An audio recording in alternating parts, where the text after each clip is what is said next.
10ನೇ ತರಗತಿಯ ವಿದ್ಯಾರ್ಥಿಗಳಿಗೆ ನಾವು ಈ ಮುಂಚಿನ ವಿಡಿಯೋನಲ್ಲಿ SSLC ಮಾದರಿ ಪ್ರಶ್ನೆ ಪತ್ರಿಕೆಯ ಮೊದಲು 20 ಪ್ರಶ್ನೆಗಳನ್ನು ಬಿಡಿಸಿರುತ್ತೇವೆ. ಈಗ ನಾವು ಈ ವಿಡಿಯೋನಲ್ಲಿ 21ರಿಂದ ಉಳಿದ ಇನ್ನು 20 ಲೆಕ್ಕಗಳನ್ನು ಇಂದಿನ ವಿಡಿಯೋನಲ್ಲಿ ಬಿಡಿಸೋಣ. ಇಲ್ಲಿ ನಮಗೆ 21ನೇ ಪ್ರಶ್ನೆಯು ಈ ರೀತಿಯಾಗಿದ್ದು, ಎನ ನಿರ್ದೇಶಾಂಕಗಳು ಏನಾಗಿದೆ ಅಂದಾಗ 1,2 ಮತ್ತು ಓನ ನಿರ್ದೇಶಾಂಕಗಳು 0,0 ಮತ್ತು ಅದೇ ರೀತಿ ಬಿಂದುಗಳು ಸರಳ ರೇಖಾಗತವಾಗಿದ್ದರೆ ಕೆಳಗೆ ಕೊಟ್ಟಿರುವಂತಹ 4 ಈ ಉತ್ತರಗಳಲ್ಲಿ ಯಾವ ಉತ್ತರ ಸರಿಯಾಗಿದೆ ಎನ್ನುವುದು ಪ್ರಶ್ನೆಯಾಗಿದೆ. ಅಂದರೆ ಈ ಬಿಂದುಗಳು ಸರಳ ರೇಖಾಗತವಾಗಿವೆ. ಸರಳ ರೇಖಾಗತವಾಗಿದ್ದಾಗ ನಮಗೆ ಗೊತ್ತು, ಯಾವುದೇ ಒಂದು 3 ಬಿಂದುಗಳು ಸರಳ ರೇಖಾಗತವಾಗಿದ್ದಾಗ ತ್ರಿಭುಜದ ವಿಸ್ತೀರ್ಣ ಎಷ್ಟಾಗುತ್ತದೆ ಅಂದಾಗ ತ್ರಿಭುಜದ ವಿಸ್ತೀರ್ಣ 0 ಆಗುತ್ತದೆ. 3 ಬಿಂದುಗಳು ಎ ಒ ಸಿ, ಅಂದರೆ ಇಲ್ಲಿ ಎ, ಇದು ಒ, ಇದು ಸಿ. ಎನ ನಿರ್ದೇಶಾಂಕಗಳು 1,2, ಓನ ನಿರ್ದೇಶಾಂಕಗಳು 0,0, ಸಿನ ನಿರ್ದೇಶಾಂಕಗಳು ಎ, ಬಿ. ಈ ನಿರ್ದೇಶಾಂಕಗಳು ಒಂದೇ ಸರಳ ರೇಖೆಯಲ್ಲಿದ್ದರೆ ನಮಗೆ ಗೊತ್ತು ವಿಸ್ತೀರ್ಣ. ಇಲ್ಲಿ ಇದು x1,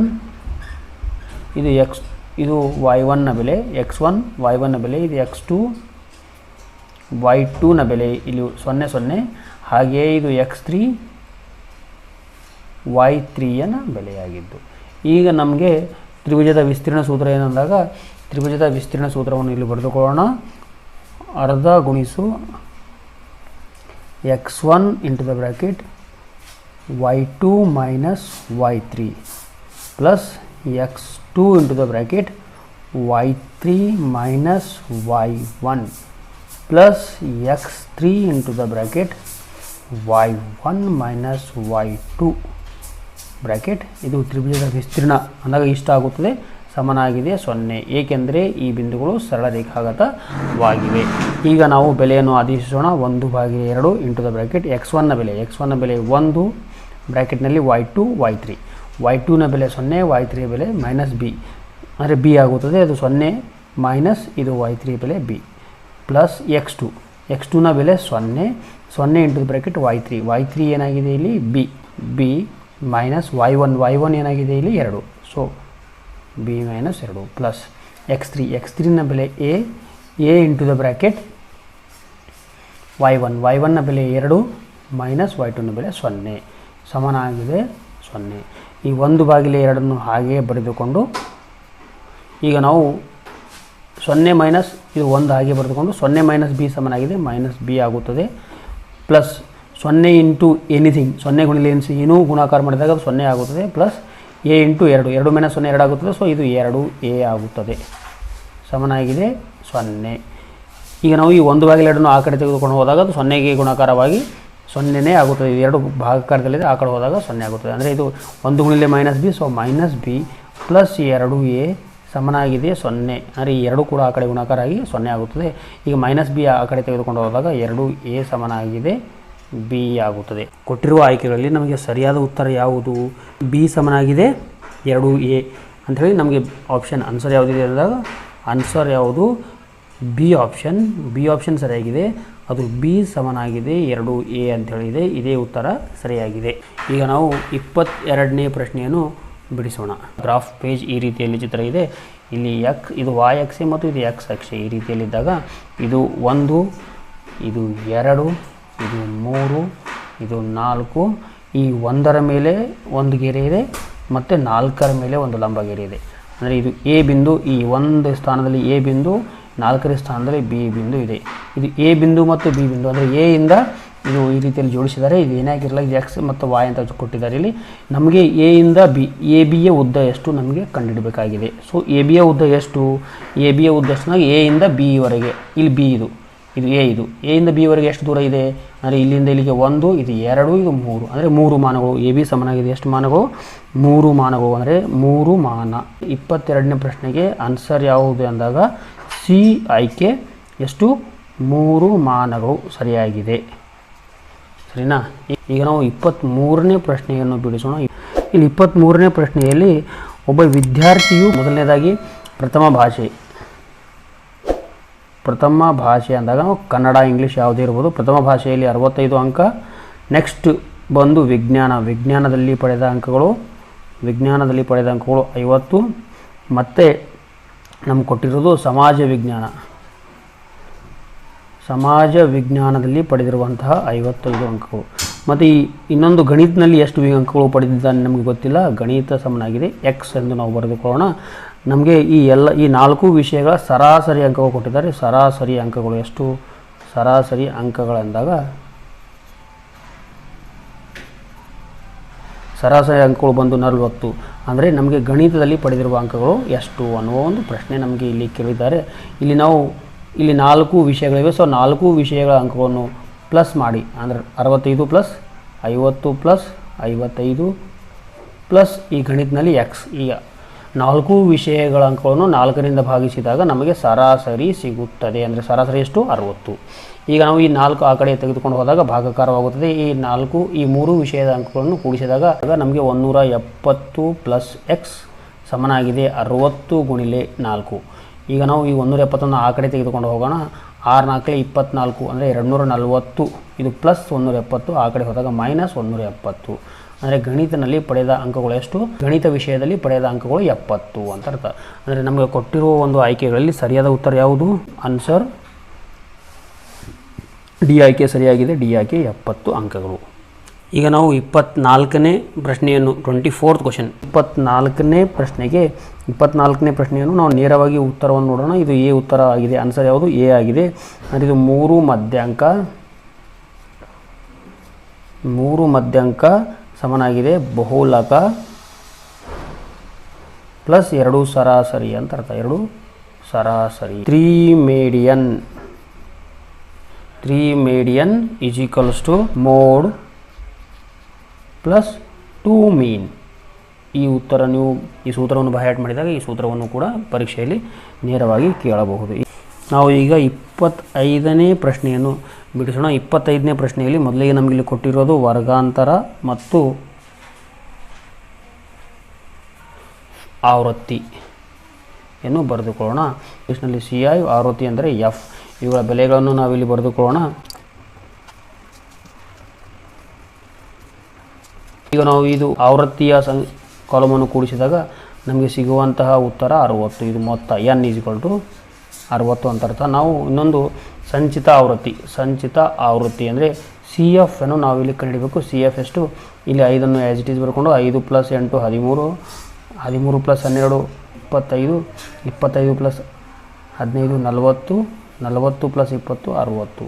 ಇದು ಕ್ಯುಮುಲೇಟಿವ್ ಫ್ರೀಕ್ವೆನ್ಸಿ ಮಾಡಿಕೊಂಡ ನಂತರ ನಮಗೆ ಮಧ್ಯಂಕವಿರುವ ಮೀಡಿಯನ್ ಕ್ಲಾಸ್ ಇಂಟರ್ವಲ್ಸ್ ಫೈಂಡ್ ಮಾಡಬೇಕಾದ್ರೆ n/2 ಅಂದಾಗ 60/2 2 1 2 2 3 6 ಅಂದರೆ 30 ಬರುತ್ತದೆ. ಇಲ್ಲಿ 30 ಅಂದಾಗ 30ಕ್ಕಿಂತ ಕಡಿಮೆ ಇರುವ ಅಂದರೆ 25ಕ್ಕಿಂತ ಜಾಸ್ತಿ 30 ಅಂದರೆ ಈ ಕ್ಲಾಸ್ ಇಂಟರ್ವಲಲ್ಲಿ ನಮಗೆ ಮಧ್ಯಂಕ ಮೀಡಿಯನ್ ಸಿಗುತ್ತದೆ ಅಂತ ಅರ್ಥ. So median class interval.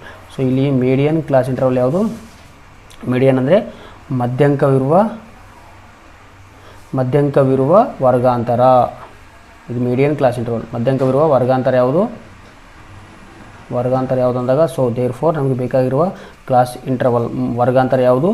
30ರಿಂದ 40. ಇದು ಮಧ್ಯಂಕವಿರುವಂತಹ ವರ್ಗಾಂತರ ಆಗಿದ್ದು ಆನ್ಸರ್ ಯಾವುದು ಅಂದಾಗ ಸಿ ಯಾವುದು? 30ರಿಂದ 40. ಇದು ಮಧ್ಯಂಕವಿರುವ ಕ್ಲಾಸ್ ಇಂಟರ್ವಲ್ಸ್ ಅಂದರೆ ಮೀಡಿಯನ್ ಕ್ಲಾಸ್ ಇಂಟರ್ವಲ್ ಆಗಿದೆ. 26ನೇ ಪ್ರಶ್ನೆಯಲ್ಲಿ ನಮಗೆ ಕೊಟ್ಟಿರುವುದು AB/AC ಸಮನಾಗಿದೆ BD/CD ಮತ್ತು ಕೋನ B ಸಮನಾಗಿದೆ 70 ಡಿಗ್ರಿ ಹಾಗೂ ಕೋನ C ಸಮನಾಗಿದೆ 50 ಡಿಗ್ರಿ. ಆದರೆ ನಮಗೆ ಕಂಡುಹಿಡಬೇಕಾಗಿದ್ದು ಕೋನ BAD ಸಮನಾಗಿದೆ ಎಷ್ಟು ಅಂತ ಅರ್ಥ.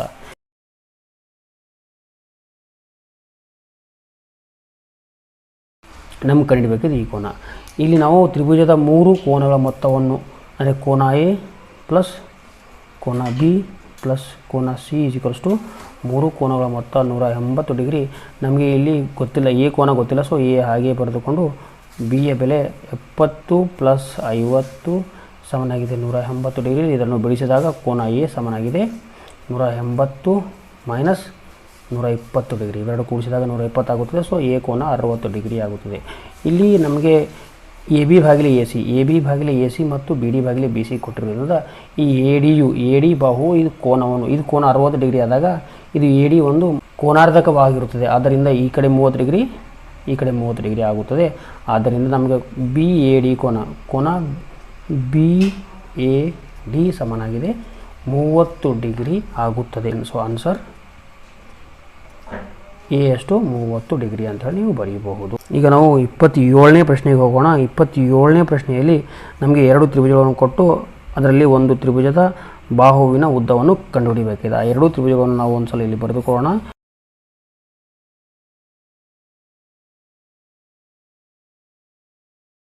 ಈ 2 ತ್ರಿಭುಜವು ನಮಗೆ ಕೊಟ್ಟಿರೋದೇನೆಂದರೆ ತ್ರಿಭುಜ ಎ ಬಿ ಸಿ ಸಮರೂಪಿ ತ್ರಿಭುಜ ಡಿ ಇ ಎಫ್. 2 ತ್ರಿಭುಜಗಳು ಸಮರೂಪಿಯಾಗಿದ್ದಾಗ ಅವುಗಳ ಅನುರೂಪ ಬಾಹುಗಳು ಸಮ ಅನುಪಾತದಲ್ಲಿರುತ್ತವೆ ಅಂತ ಅರ್ಥ. ಸೊ ನಮಗೆ ಈ ಎ ಸಿ ಬಾಹುವಿನ ಉದ್ದವನ್ನು ಕಂಡುಹಿಡಬೇಕಾಗಿದೆ. ಸೊ ನಾವು ಡೈರೆಕ್ಟಾಗಿ ಎ ಬಿ ಬಾಹುವಿಗೆ ಅನುರೂಪ ಬಾಹು ಡಿ ಇ ಸಮನಾಗಿದೆ. ಎ ಸಿ ಬಾಹುವಿಗೆ ಅನುರೂಪ ಬಾಹು ಯಾವುದು ಡಿ ಎಫ್ ಅಂತ ಅರ್ಥ. ಸೊ ಬೆಲೆಗಳನ್ನು ತುಂಬಿದಾಗ ಎ ಬಿಯ ಬೆಲೆ 4.8 ಭಾಗಿಲೆ ಡಿ ಇಯ ಬೆಲೆ 2.4 ಸಮನಾಗಿದೆ. ಎ ಸಿಯ ಬೆಲೆ ಗೊತ್ತಿಲ್ಲ. ಸೊ ಎ ಸಿ ಹಾಗೆ ಬರೆದುಕೊಂಡು ಡಿ ಇಯ ಬೆಲೆ 1.3. ಈಗ ನಾವು ಓರೆ ಗುಣಾಕಾರ ಮಾಡಿದಾಗ 4.8 ಇಂಟು 1.3 ಸಮನಾಗಿದೆ 2.4 ಇಂಟು ಎ ಸಿ ಅಂತ ಅರ್ಥ. ಸೊ ನಾವು ಇಲ್ಲಿ 4.8 ಇಂಟು 1.3 ಭಾಗಿಲೆ 2.4 ಸಮನಾಗಿದೆ ಎ ಸಿ. ಸೊ ಇದನ್ನು ಬಿಡಿಸಿದಾಗ ನಮಗೆ ಎ ಸಿಯ ಬೆಲೆ ಬರುತ್ತದೆ. ಇಲ್ಲಿ ಪಾಯಿಂಟ್ ಆದ ನಂತರ ಇಲ್ಲೊಂದು ಸಂಖ್ಯೆ ಇದೆ, ಇಲ್ಲೊಂದು ಸಂಖ್ಯೆ ಇದೆ. ಎರಡನ್ನು ತೆಗೆದುಹಾಕಿದಾಗ 24 1 24, 24 2 48. ಸೊ 1.3 2 ಎಷ್ಟು 2.6 ಸಮನಾಗಿದೆ ಎ ಸಿ. ಸೊ ಎ ಸಿಯ ಉದ್ದ ಎಷ್ಟು 2.6 ಆಗಿದೆ. ಆನ್ಸರ್ ಬಿ ಆಪ್ಷನ್ ಆನ್ಸರ್ ಆಗಿದೆ. 2.6 is answer. So option B is answer. 28ನೇ ಪ್ರಶ್ನೆ ಇದು ನೇರವಾದ ಪ್ರಶ್ನೆಯಾಗಿದ್ದು ಈ ರೀತಿಯ ಪ್ರಶ್ನೆಗಳು ಕೂಡ ತ್ರಿಭುಜ ಪಾಠದಿಂದ ಟ್ರಯಾಂಗಲ್ಸ್ ಪಾಠದಿಂದ ಕೇಳಿರುತ್ತಾರೆ. ನಮಗೆ 2 ತ್ರಿಭುಜಗಳು ಕೊಟ್ಟಿದ್ದಾರೆ. 2 ತ್ರಿಭುಜ ಎ ಬಿ ಸಿಯಲ್ಲಿ ಡಿ ಇ ಸಮಾಂತರ ಬಿ ಸಿ, ಅಂದರೆ ಇದು ಡಿ ಇ ಸಮಾಂತರ ಬಿ ಸಿ ಆಗಿದೆ. ಡಿ ಇಯು ಬಿ ಸಿಗೆ ಸಮಾಂತರವಾಗಿದೆ. ಇಲ್ಲಿ ಎ ಬಿ ಭಾಗಿಲೆ ಎ ಡಿ ಸಮನಾಗಿದೆ 5:3. ಅಂದರೆ ಈ ರೀತಿಯ ಅನುಪಾತವನ್ನು ಕೊಟ್ಟಿದ್ದಾರೆ.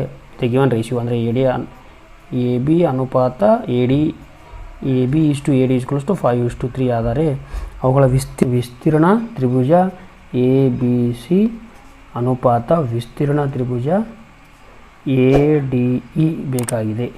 ಸೊ ನಮಗಿಲ್ಲಿ ವಿಸ್ತೀರ್ಣ ಅಂದಾಗ ಡೈರೆಕ್ಟಾಗಿ ಅವುಗಳ ಬಾಹುಗಳ ವರ್ಗಗಳ ಅನುಪಾತಕ್ಕೆ ಸಮನಾಗಿರುತ್ತದೆ. ಅಂದರೆ 5ರ ವರ್ಗ ಅನುಪಾತ 3ರ ವರ್ಗ. ಸೊ 5ರ ವರ್ಗ ಎಷ್ಟು 25:9. ಸೊ 25:9 ನಮಗೆ ಕೊಟ್ಟಿರುವಂತಹ ಆಪ್ಷನ್ನಲ್ಲಿ ಆನ್ಸರ್ ಯಾವುದು ಆಪ್ಷನ್ ಡಿ ಆಪ್ಷನ್ ಎಷ್ಟು 25:9. ಇದು ಸರಿಯಾದ ಉತ್ತರ ಆಗಿದೆ. ಇಲ್ಲಿ 29ನೇ ಪ್ರಶ್ನೆಯನ್ನು ಈ ರೀತಿ ಕೊಟ್ಟಿದ್ದು ಕೋನ ಪಿ 90 ಡಿಗ್ರಿ ಆಗಿದ್ದು ಬಿ ಡಿ ಲಂಬ ಎ ಸಿ ಆಗಿದ್ದು ಎ ಬಿ ಪಿ ಸಿ ಮತ್ತು ಎ ಸಿಗಳ ಉದ್ದವನ್ನು ಕೊಡಲಾಗಿದೆ. ನಮಗೆ ಎ ಡಿಯ ಉದ್ದ ಅಂದರೆ ಈ ಎ ಡಿಯ ಉದ್ದ ಎಷ್ಟಾಗಿದೆ ನಾವು ಕಂಡುಹಿಡಿಯಬೇಕಾಗಿದೆ. ಇಲ್ಲಿ ನಾವು ಸಮರೂಪ ತ್ರಿಭುಜ ಒಂದು ಕಾನ್ಸೆಪ್ಟನ್ನು ಯೂಸ್ ಮಾಡಿ ನಾವು ಇದನ್ನು ಬಿಡಿಸಬೇಕು.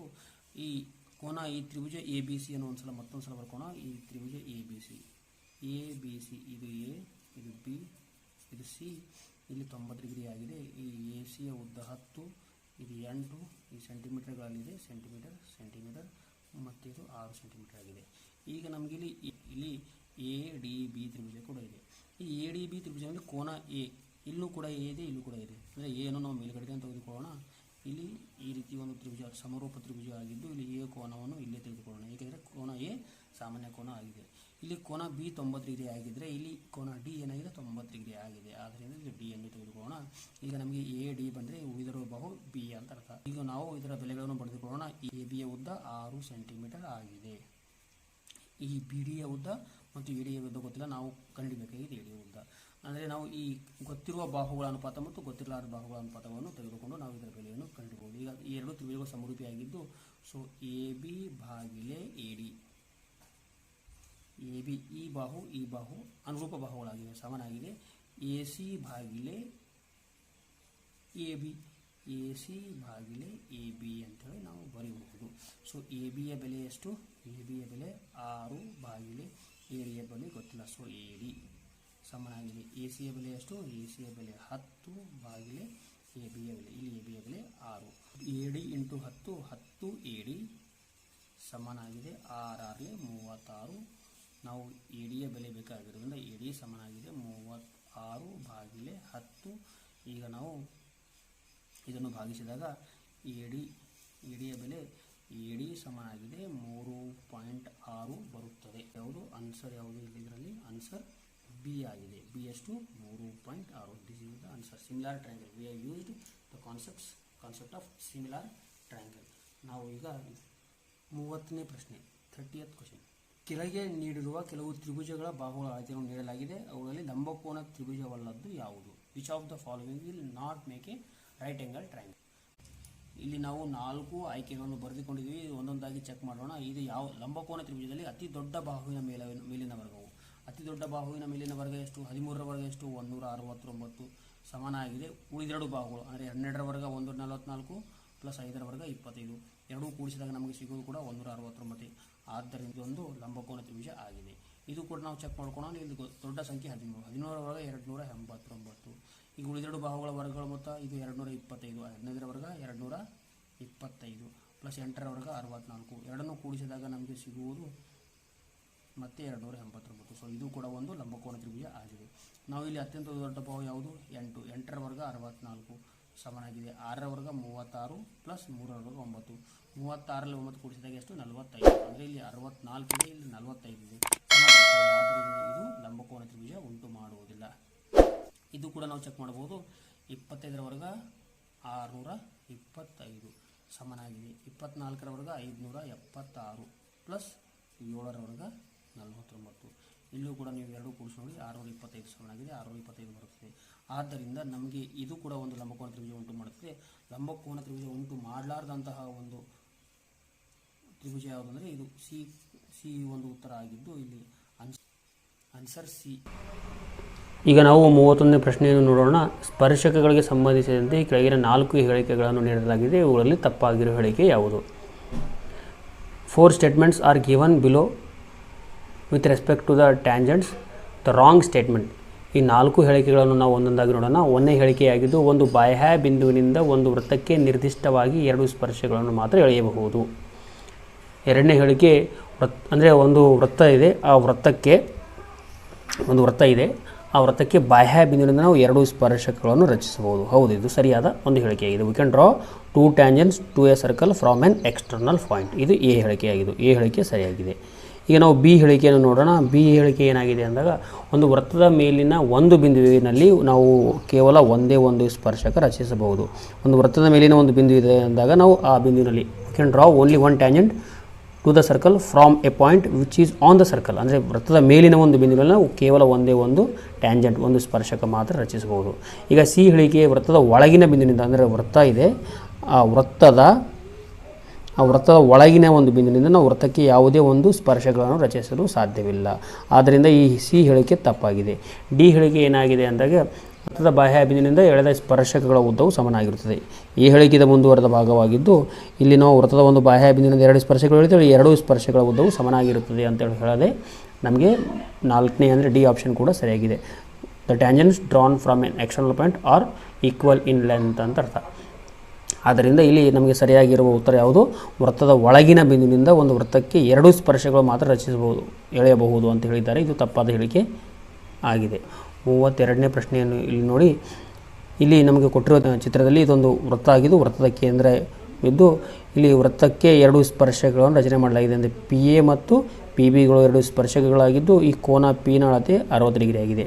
ನಮಗೆ ಗೊತ್ತಿರುವ ಹಾಗೆ ವೃತ್ತದ ಬಾಹ್ಯ ಬಿಂದುವಿನಿಂದ ಎಳೆದ 2 ಸ್ಪರ್ಶಗಳ ಉದ್ದ ಸಮನಾಗಿರುತ್ತದೆ. ಈ 2 ಸ್ಪರ್ಶಕಗಳು ಸಮನಾಗಿದ್ದಾಗ ಈ 2 ಕೋನಗಳು ಕೂಡ ಸಮನಾಗಿರುತ್ತದೆ.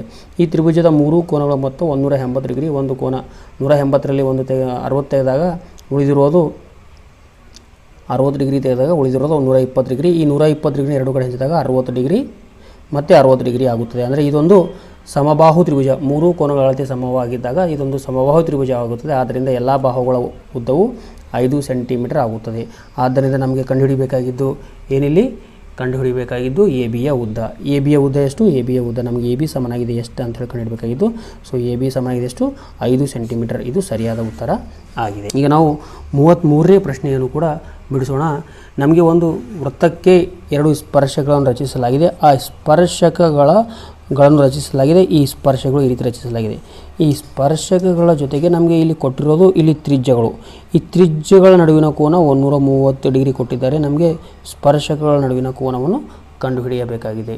ಈ ಸ್ಪರ್ಶಕ ಮತ್ತು ಗಳ ನಡುವಿನ ಕೋನ ಮತ್ತು ತ್ರಿಜ್ಯಗಳ ನಡುವಿನ ಕೋನ, ಎರಡೂ ಕೋನಗಳನ್ನು ನಾವು ಕೂಡಿಸಿದಾಗ 180 ಡಿಗ್ರಿ ಆಗುತ್ತದೆ. ಯಾವಾಗಲೂ 180 ಡಿಗ್ರಿ.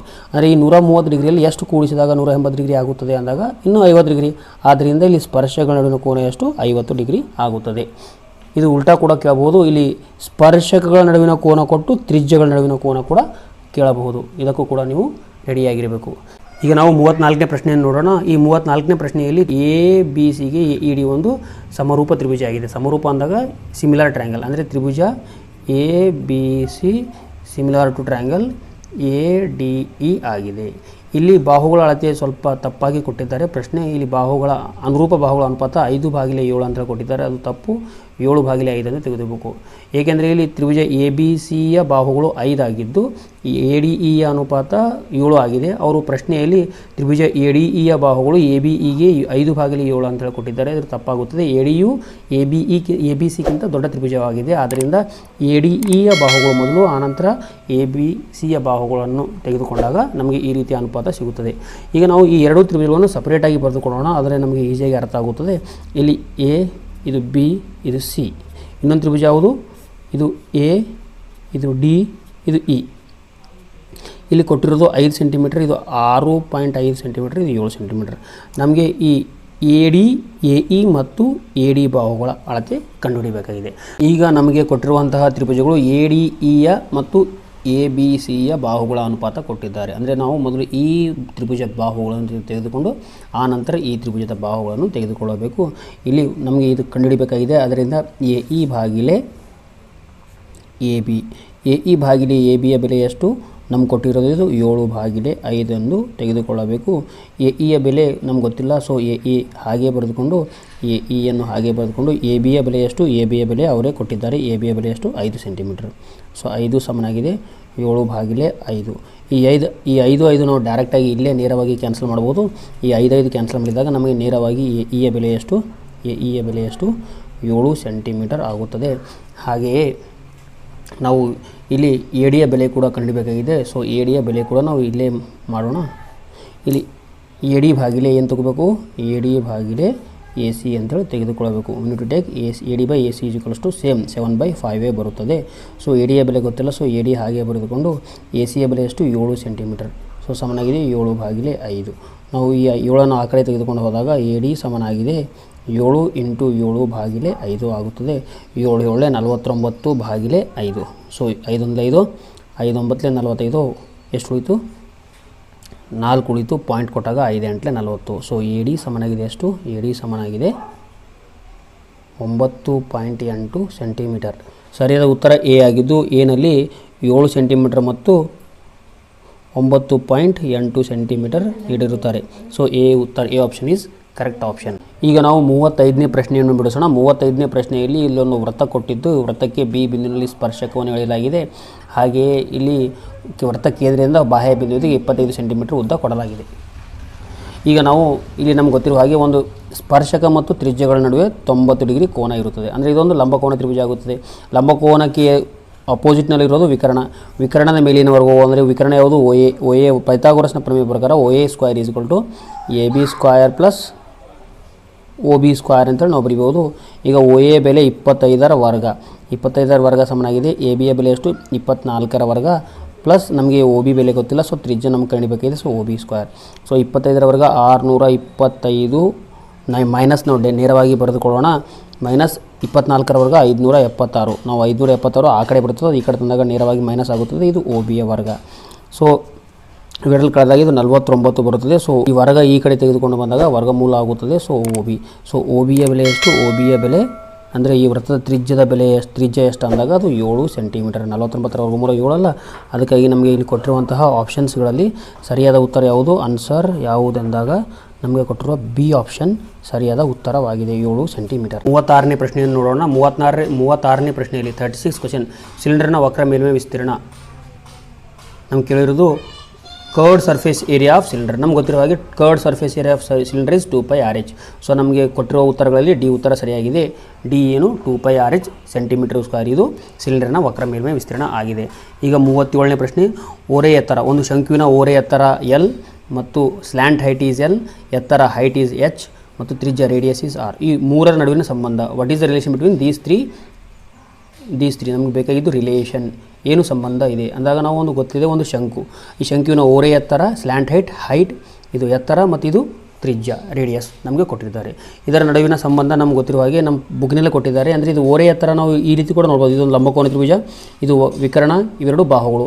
ಡೈರೆಕ್ಟಾಗಿ ನಾವು ವಿಕರ್ಣದ ಮೇಲಿನ ವರ್ಗವು ಇದು ವಿಕರ್ಣ ಎಲ್, ಉಳಿದೆರಡು ಬಾಹುಗಳ ವರ್ಗಗಳ ಮೊತ್ತಕ್ಕೆ h² + r² ಅಂತೇಳಿ ಕೂಡ ಬರಿಬೋದು. ಆದ್ದರಿಂದ ಸರಿಯಾದ ಉತ್ತರ ಯಾವುದು? B option. ನೋಡಿ ಇಲ್ಲಿ L² ಸಮನಾಗಿದೆ r² + s² ಅಂತೂ ಬರಿಬೋದು. ಅಥವಾ ಕೆಲವೊಂದು ಸಲ L ಸಮನಾಗಿದೆ ವರ್ಗಮೂಲದಲ್ಲಿ h² + r² ಅಂತಲೂ ಕೊಟ್ಟಿರ್ತಾರೆ. ಅಂದರೆ ಮುಂದಿನ ಪ್ರಶ್ನೆ ಪತ್ರಿಕೆಯಲ್ಲಿ ಫಾರ್ಮೆಟ್ ಚೇಂಜ್ ಮಾಡಿ ಕೂಡ ಕೊಡ್ಬೋದು. ಅಂದಾಗ ನಾವು ಇದನ್ನು ಬೇರೆ ಬೇರೆ ರೀತಿಯಲ್ಲಿ ಬದಲಾವಣೆ ಮಾಡಿ ಕೂಡ ನಮಗೆ ಬರೆಯಲು ಬರಬೇಕು. ನಾವು ಈಗ 38ನೇ ಪ್ರಶ್ನೆಯನ್ನು ಬಿಡಿಸೋಣ. ಒಂದು ಗೋಳದ ಮೇಲ್ಮೈ ವಿಸ್ತೀರ್ಣ 616 ಸ್ಕ್ವೇರ್ ಮೀಟರ್ ಕೊಟ್ಟಿದ್ದಾರೆ ಪ್ರಶ್ನೆಯಲ್ಲಿ. ಸ್ಕ್ವೇರ್ ಮೀಟರ್ ಆದರೆ ಅರ್ಧ ಗೋಳದ ಮೇಲ್ಮೈ ವಿಸ್ತೀರ್ಣ ಎಷ್ಟು? ಇಲ್ಲಿ ಕೊಟ್ಟಿರುವ ಆಪ್ಷನ್ಗಳನ್ನು ನೋಡಿದಾಗ ಇಲ್ಲಿ ನಾವು ನೇರವಾಗಿ 616 ಸ್ಕ್ವೇರ್ ಮೀಟರ್ ಕೊಟ್ಟಿರೋದ್ರಿಂದ ಇದು ಸ್ಕ್ವೇರ್ ಸೆಂಟಿಮೀಟರಲ್ಲಿ ಕೊಟ್ಟಿದ್ದಾರೆ. ಇದರ ಉತ್ತರ ತಪ್ಪಿರಬಹುದು. ಇಂತಹ ಪ್ರಶ್ನೆಗಳು ನಿಮಗೆ ಪರೀಕ್ಷೆಯಲ್ಲಿ ತಪ್ಪಾದ ಪ್ರಶ್ನೆಯನ್ನು ಕೇಳಿದಾಗ ನಿಮಗೆ ಒಂದು ಬೋನಸ್ ಮಾರ್ಕ್ಸ್ ಸಿಗುತ್ತದೆ. ಆದ್ದರಿಂದ ನಾವು ಇಲ್ಲಿ ಮಿಸ್ಪ್ರಿಂಟ್ ಎಂದು ಭಾವಿಸಿದಾಗ ಇದರ ಅರ್ಧ ಎಷ್ಟಾಗುತ್ತದೆ? 616ರ ಅರ್ಧ. 2 1 2, 2 3 6, ಇಲ್ಲಿ 16 ಬರ್ತದೆ. 0 ತೆಗೆದುಕೊಂಡು 2 8 16 ಅಂದರೆ 308 ಸ್ಕ್ವೇರ್ ಸೆಂಟಿಮೀಟರ್ ಆಗುತ್ತದೆ. ಅಂದರೆ ಬಿ ಆಪ್ಷನ್ 308 ಸೆಂಟಿಮೀಟರ್ ಆಗಿದೆ. ಇಲ್ಲಿ ನಮಗೆ ಕೇವಲ ಅರ್ಧಗೋಳದ ಮೇಲ್ಮೈ ವಿಸ್ತೀರ್ಣ ಅಂತ ಹೇಳಿದ್ದಾರೆ. ಪೂರ್ಣ ಮೇಲ್ಮೈ ವಿಸ್ತೀರ್ಣವನ್ನು ಕೇಳಿಲ್ಲ, ಪಾರ್ಶ್ವ ಮೇಲ್ಮೈ ವಿಸ್ತೀರ್ಣವನ್ನು ಕೇಳಿಲ್ಲ. ಇಲ್ಲೂ ಕೂಡ ಈ ಪ್ರಶ್ನೆಯಲ್ಲಿ ತಪ್ಪಾಗಿರೋದ್ರಿಂದ ನಾವು ಈ ಪ್ರಶ್ನೆಯನ್ನು ಇಲ್ಲಿ ಕ್ಲಿಯರಾಗಿ ಕೇಳಬೇಕಾಯಿತು. ಅರ್ಧಗೋಳದ ಪೂರ್ಣ ಮೇಲ್ಮೈ ವಿಸ್ತೀರ್ಣ ಮತ್ತು ಪಾರ್ಶ್ವ ಮೇಲ್ಮೈ ವಿಸ್ತೀರ್ಣ ಸೂತ್ರಗಳು ಬೇರೆ ಬೇರೆ ಆಗಿರೋದ್ರಿಂದ ಅವರು ಸ್ವಲ್ಪ ಪ್ರಶ್ನೆಯಲ್ಲಿ ಗೊಂದಲ ಆಗಿದ್ದು, ಈ ಪ್ರಶ್ನೆಯನ್ನು ಕ್ಲಿಯರ್ ಆಗಾದಾಗ ನಾವು ಈ ರೀತಿಯಲ್ಲಿ ಪೂರ್ಣ ಮೇಲ್ಮೈ ವಿಸ್ತೀರ್ಣವನ್ನು ಕಂಡುಹಿಡಿಯಬಹುದು. ಈಗ ನಾವು 39ನೇ ಪ್ರಶ್ನೆಯನ್ನು ಬಿಡಿಸೋಣ. ಸಿಲಿಂಡರ್ ಪಾದದ ಸುತ್ತಳತೆ 44 ಸೆಂಟಿಮೀಟರ್ ಆಗಿತ್ತು. ಅಂದರೆ base perimeter of A right cylinder is 44 centimetre. ಎತ್ತರ ಹೈಟ್ 10 ಸೆಂಟಿಮೀಟರ್ ಆದರೆ ಸಿಲಿಂಡರ್ನ ಘನಫಲ ಎಷ್ಟು? ನಮಗೆ ಉತ್ತರಗಳು ಕೊಟ್ಟಿದೆ. ಎಲ್ಲ ಕೊಟ್ಟಿರುವ ಉತ್ತರಗಳು ಪೈ ಸೆಂಟಿಮೀಟರ್ ಕ್ಯೂಬ್ನಲ್ಲಿದೆ. ಅಂದರೆ ಪೈನ ಬೆಲೆ ತುಂಬದೇ ಹಾಗೆ ಮಾಡಬೇಕು. 490 ಪೈ ಸೆಂಟಿಮೀಟರ್ ಕ್ಯೂಬು ಈ ರೀತಿಯಲ್ಲಿ ಕೊಟ್ಟಿದ್ದಾರೆ. ಈಗ ನಮ್ಗೆ ಕೊಟ್ಟಿರೋದು ಸರ್ಕಂಫರೆನ್ಸ್ ಆಫ್ ಸರ್ಕಲ್, ಅಂದರೆ ಪೆರಿಮೀಟರ್ ಅನ್ಬೋದು, ಸುತ್ತಳತೆ ಅನ್ಬೋದು. ಒಂದು ವೃತ್ತದ ಸುತ್ತಳತೆ ಸಿ ಸಮನಾಗಿದೆ 44 ಕೊಟ್ಟಿದ್ದಾರೆ. ಈ ಸಿಯ ಸೂತ್ರ ಅಂದರೆ ನಮ್ಗೆ ಗೊತ್ತಿರೋದು ಸಿ ಸಮನಾಗಿದೆ ಎಷ್ಟು? ಏನು? 2πr ಇದು ಸೂತ್ರ. ಅಂದರೆ ಸಿನ ಬೆಲೆ ಎಷ್ಟು? 2πr. ಸಿನ ಸ್ಥಾನದಲ್ಲಿ 2πr ಬರ್ಕೊಂಡು ಇದು 44 ಹಾಗೆ ಬರ್ಕೋಬೇಕು. ಈ ಪೈ ಇಂಟು 2 ಇಂಟು ಪೈನ ಬೆಲೆ 22/7 ಇಂಟು ಆರ್ ಸಮನಾಗಿದೆ 44 ಹಾಗೆ ಬರೆದುಕೊಂಡು ಈಗ ನಾವು ಮುಂದೆ ಬಿಡಿಸೋಣ. 44 ಆಯಿತು. ಈಗ 6 ಸಮನಾಗಿದೆ 44. ಈ 7 ಭಾಗಾಕಾರದಲ್ಲಿದೆ, ಆ ಕಡೆ ಗುಣಾಕಾರ ಇತ್ತು. 22 ಇಂಟು 2 ಇಂಟು 22 ಈ ಕಡೆ ಬಂದು ಭಾಗಾಕಾರವಾಗುತ್ತದೆ. ಸೊ 2 1 22 1 22 22 2 44, 2 1 2 2 1 2 ಇದು ಕ್ಯಾನ್ಸಲ್ ಆಯಿತು. ಸೊ ಉಳಿತೇನೆ 7. ಸೊ ಅಂದರೆ ತ್ರಿಜ್ಯ, ಆ ಸಿಲಿಂಡರ್ನ ತ್ರಿಜ್ಯ ಎಷ್ಟು? 7 ಸೆಂಟಿಮೀಟರ್. ನಾವು ಬೇಕಾಗಿದ್ದು ವಾಲ್ಯೂಮ್ ಅಂದರೆ ಘನಫಲ ಸೂತ್ರ ಏನು? πr²h. ಪೈ ಇಂಟು ಆರ್ ಬೆಲೆ ಎಷ್ಟು?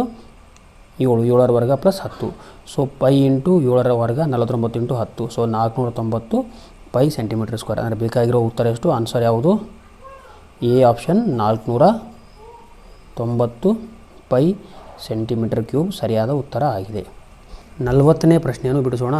ಇಲ್ಲಿ ಕೊಟ್ಟಿರುವ ಪ್ರಶ್ನೆಯಲ್ಲಿ ಒಂದು ಮಡ್ಡಿನಿಂದ ಮಾಡಿದಂತಹ ಒಂದು ಶಂಕುವನ್ನು ನಾವು ಈ ರೀತಿ ಕತ್ತರಿಸಿದಾಗ ಉಂಟಾಗುವ ಒಂದು ಆಕೃತಿಯನ್ನು ನಾವು ಏನೆಂದು ಕರೆಯುತ್ತೇವೆ? ಈ ರೀತಿಯಲ್ಲಿ ಇಲ್ಲಿಯೂ ಕಟ್ ಮಾಡ್ಬೋದು. ಅಂದರೆ ನಮಗೆ ಈ ರೀತಿಯಲ್ಲಿ ಒಂದು ಆಕೃತಿ ಸಿಗುತ್ತದೆ. ಈ ಆಕೃತಿಯನ್ನು ಏನೆಂದು ಕರೆಯುತ್ತೇವೆ ಎಂದು ಕೇಳಿದರೆ ಇದನ್ನು ನಾವು ಶಂಕುವಿನ ಭಿನ್ನಕ ಅಂದರೆ frustum of cone. If the cone is cut in the middle then which solid is formed means this is frustum of cone. ಇದನ್ನು ನಾವು ಫ್ರಸ್ಟಮ್ ಆಫ್ ಕೋನ್, ಶಂಕುವಿನ ಭಿನ್ನಕ ಅಂತೇಳಿ ಕರಿತೀವಿ. ಇಲ್ಲಿಗೆ ನಮ್ಮ ಮಾದರಿ ಪ್ರಶ್ನೆ ಪತ್ರಿಕೆ ಎಲ್ಲ 40 ಪ್ರಶ್ನೆಗಳು ಮುಗಿಯಿತು. ನಿಮಗೆ ಈ ವಿಡಿಯೋನಲ್ಲಿ ಏನಾದರೂ ಡೌಟ್ಸ್ ಇದ್ದರೆ ಕಮೆಂಟ್ ಬಾಕ್ಸ್ನಲ್ಲಿ ಕಮೆಂಟ್ ಮಾಡಿ. ಈ ವಿಡಿಯೋ ನಿಮಗೆ ಇಷ್ಟವಾದರೆ ಲೈಕ್ ಮಾಡಿ ಹಾಗೂ ನಿಮ್ಮ ಗೆಳೆಯರೊಂದಿಗೆ ಶೇರ್ ಮಾಡಿ. ಧನ್ಯವಾದಗಳು. ಈ ವಿಡಿಯೋವನ್ನು ಕೊನೆಯವರೆಗೆ ನೋಡಿದ್ದಕ್ಕಾಗಿ